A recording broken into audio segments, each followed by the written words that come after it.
Okay, so Bible study. We are in the NIV, Luke chapter 20, and we are going to do 1 through 8. So, the parable is called The Authority of Jesus Questioned. One day, as he was teaching the people in the temple courts and preaching the gospel, the chief priests and the teachers of the law, together with the elders, came up to him. "Tell us, by what authority are you doing these things?" they said. "Who gave you this authority?" He replied, "I will also ask you a question. Tell me, John's baptism, was it from heaven or from men?" They discussed it amongst themselves and said, "If we say from heaven, he will ask, 'Why didn't you believe him?'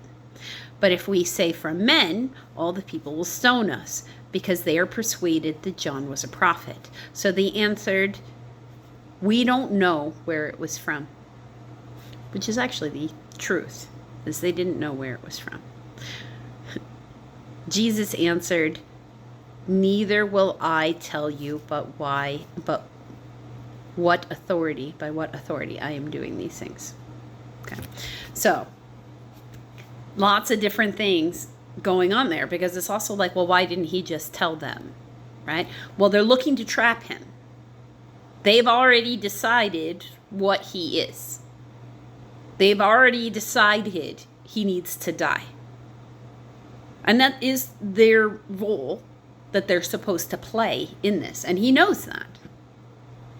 So it's not a question to him about what's happening, because remember, he knew all this. He was told what this was. That's why it's like, not, hey, it's, rail against these enemies who did that thing to this person.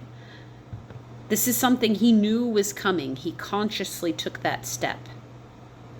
He knew he was going to die before all that happens.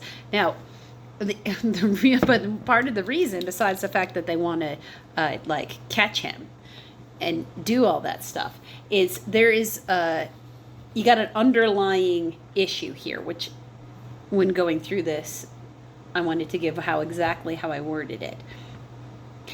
He won't tell them by whose authority he's doing anything, because if you can't admit the truth when you see it or hear it, then someone's credentials don't matter.